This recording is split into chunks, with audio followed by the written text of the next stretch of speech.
Selam aleyküm dostlar. Siz Yur kanalını bakasız. O Kırım'ın meraklı yerleri ve adamları hakkında. Bugün biz Ağarmış dağın üstünde gezinemiz. Ve her vakit gibi sizni de davet etemiz bizden beraber vatanımızın her köşesini bilip görmeye.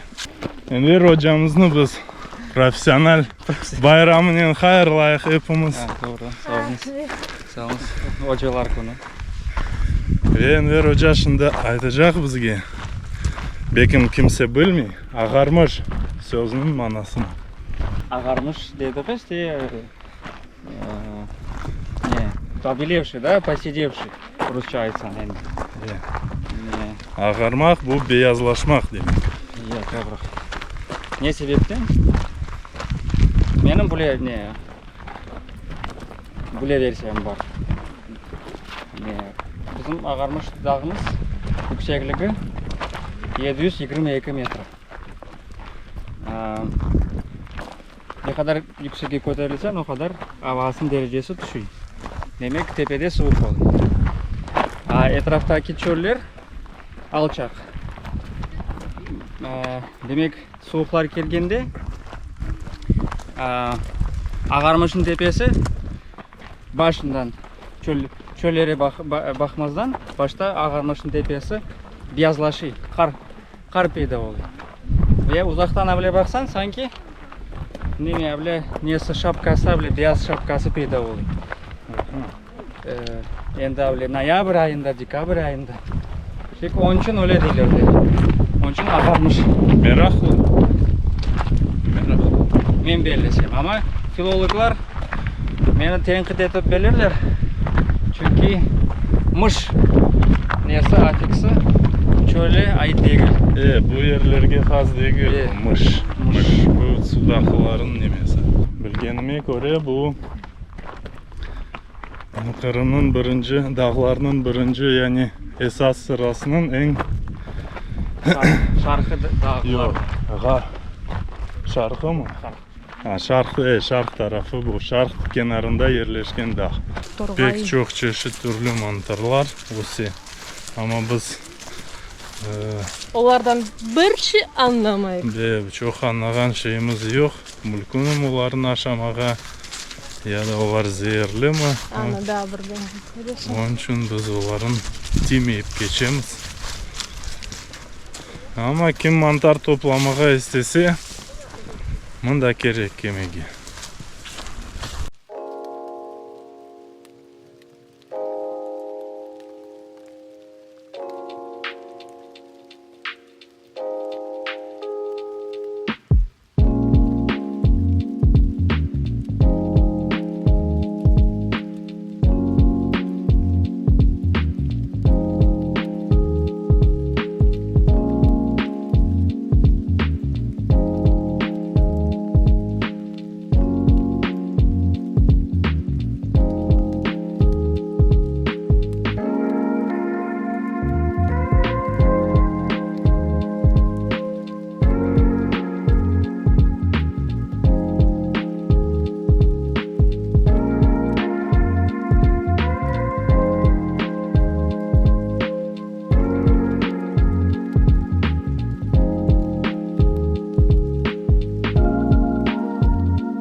Bu tüpsüz kuyu, Бездонный колодец. Бездонный колодец. Теренлиги 42 метра. На глубине накапливается углекислый газ. В разное время года разный уровень концентрации. Поэтому небезопасно там находиться. Да, небезопасно. Ну и, собственно, спуститься в нее можно только с оборудованием соответствующим. По поводу названия, бездонный колодец — это ее сейчас основное название, так она записана в кадастре. Но раньше у нее были много всяких названий. Вон и Чингисхан Хуюсы, Сонда Бірші. Ну, татарадлары. Татарадлары, И самое интересное, сейчас я вам расскажу. Самое интересное, на мой взгляд, название Ингистан Хую. Оно появляется в книге Карл Иванович Габлиц в своей книге пишет про это название и говорит, что Ингистан Хую, татары называют яму на отлогом каменистом месте Ингистан Хую, которую считают неизмеримую пропастью, что опасаются приближаться к ней. Куча легенд связана с этой пещерой.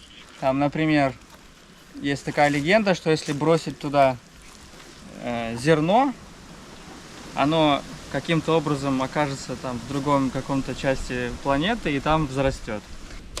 Была такая авантюристка, реальный персонаж исторический. Ее звали Жанна де ла Мот. Она из Франции, была приближенная к французскому двору. И к тому царю, который Людовик XVIII, последний их, до французской революции. И оказывается, она украла у них их семейные украшения, золото. Ее за это судили, это реальная история. Потом она сбежала. Золото, которое она украла, было не найдено еще тогда, еще во Франции. Но она сбежала из тюрьмы и каким-то образом оказалась в Санкт-Петербурге сначала. А из Санкт-Петербурга она каким-то образом перебралась в Старый Крым. И есть предание, что она вот это все золото, которое оттуда украла, спрятала вот здесь, вот в этом бездонном колодце. Вот. И были смельчаки, которые пытались это все найти. Ну, понятное дело, что это все сказка. Yani Горелка. Cezveyinde bakmasın. Cezveler arasında Mercedes galiba bu. Parıldayı.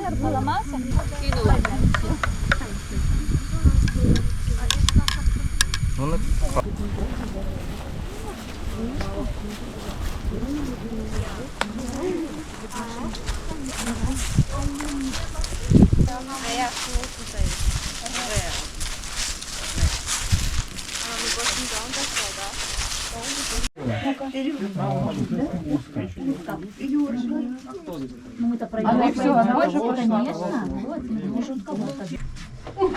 Все справляются.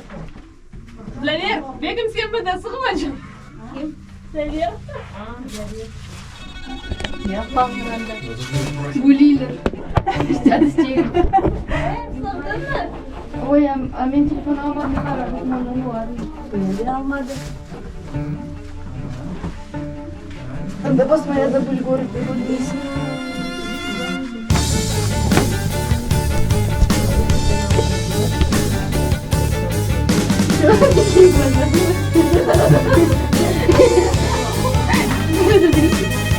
Öyle kalsın.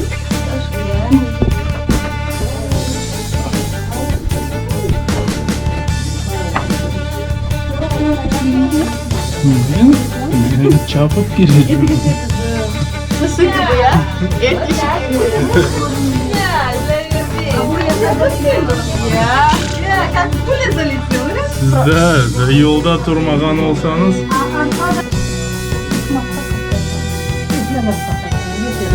Kurdiyenin yeteci. olsa yolun sizin.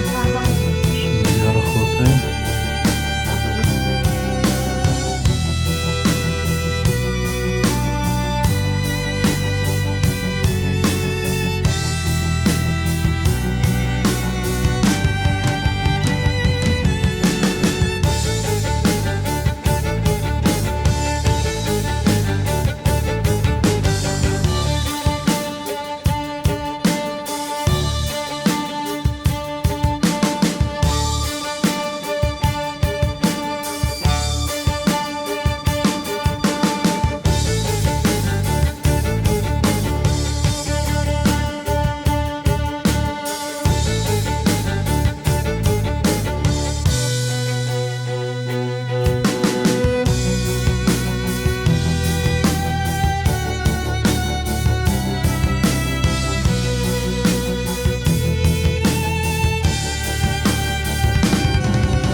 Все, подходи.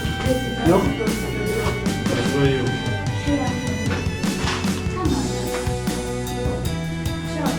Ну что? Все. Конечно. Все.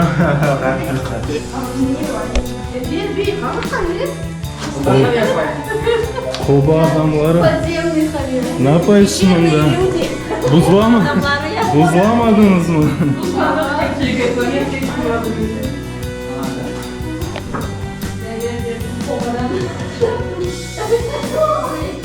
Это, кстати, он сломанный. А, это когда сверху сосулька и снизу сосулька соединяется, получается сталагнат. Сверху это сталактиты называют, снизу сталагмит. А когда сросшийся, сталагнат. Ну что-то капает, видите? Эти вот капельки, они в их составе, да, вот водичка, там есть кальций, то он, и он когда нависает над этой, вот, ну, короче, когда сосулька свисает. Hepimiz beraber aytamiz. Yur. 4, 2, 3.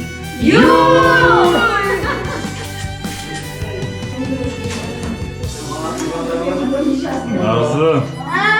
Tırnaklarının afle kestin de oynasın.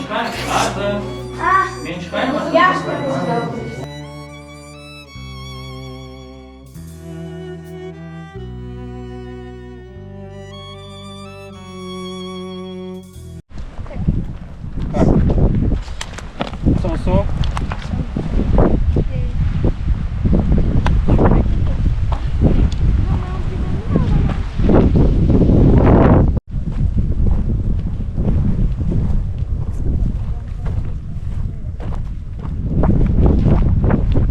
Золотая Орда известна тем, что здесь не было государственной религии Золотой Орды, и была такая традиция веротерпимости. То есть какой веру хочешь исповедать, такой как бы дозволено было. То есть государственной религии в Золотой Орде не существовало до правителя, который известен как Узбек-хан.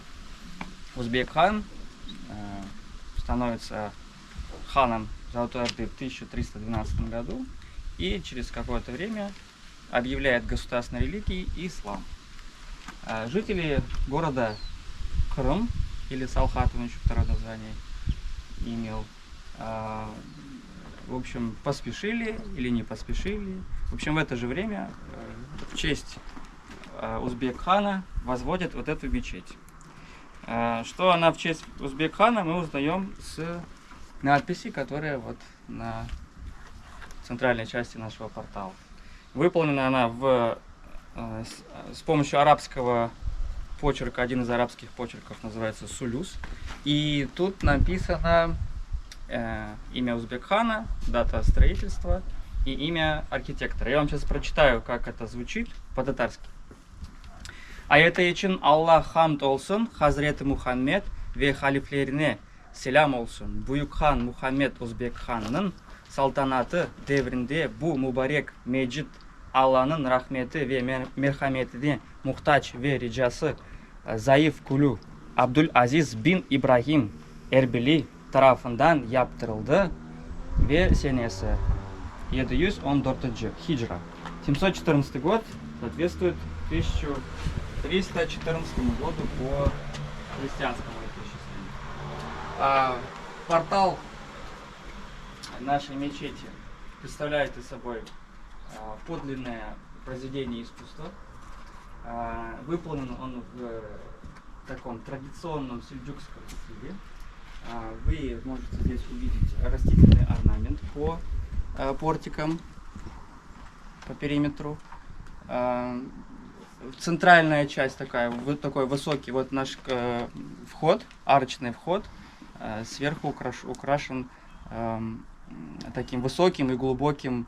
Вот этот архитектурный элемент называется мукарнасы, или в переводе с арабского сталактит. Окончательную реставрацию мечеть получила в 2000-е годы, а в 2014 году здесь отмечали 700-летие. Да, считается древнейшей мечетью Восточной Европы, действующей. действующая мечеть древнейшая в Восточной Европе. Ну, она никому не надо, понимаете, у нас вот мечеть отдается общине, своими силами, имеющимися возможностями, оставляешь так, как надо. Конечно, лучше вообще ничего не делать, лучше оставлять как есть, если нет возможности. И обращаю внимание на надписи, которые вот здесь вот фрезе написано. Здесь написано «Ля-ля-ля-ла Мухаммад Расул». Нет Бог, кроме Аллаха, про пророка.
И вот у нас есть замечательная возможность посмотреть на этот объект.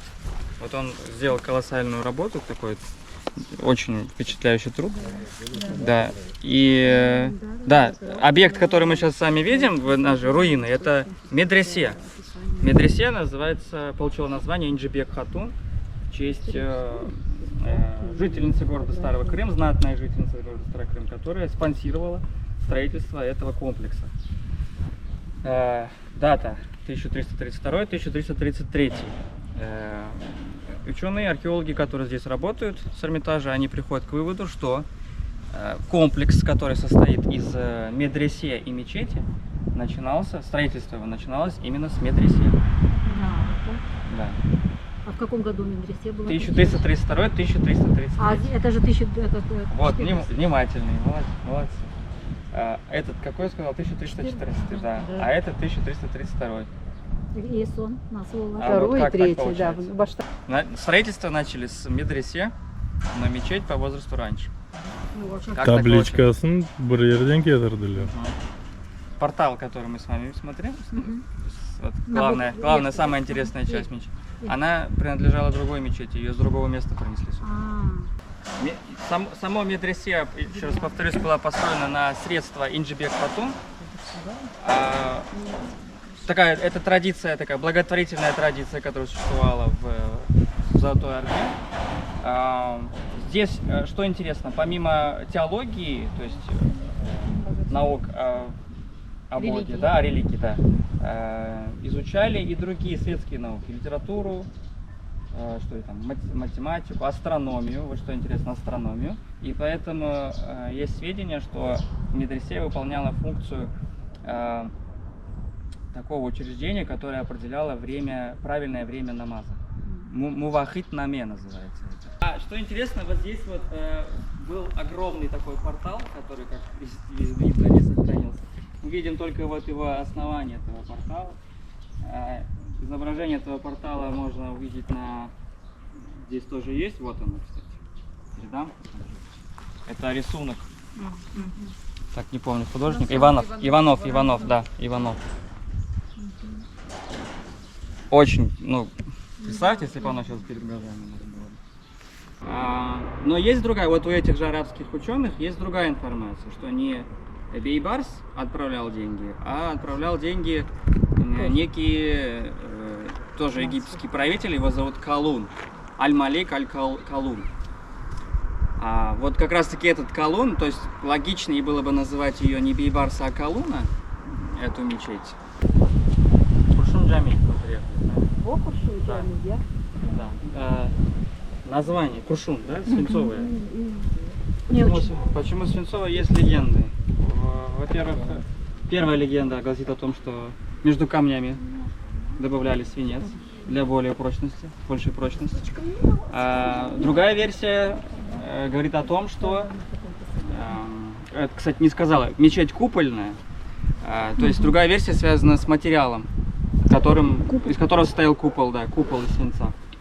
Но и нет возможности проверить ни первую, ни вторую. Да, скорее всего, легенды. Арасында куршун коюлмасынын баглы. Ләкин бу не кадар дүлбер бер эфсанелер олса да, Керчекнең өзү башка. Бу җаминең куббесы куршунлы тенекелердән үртелгән белли.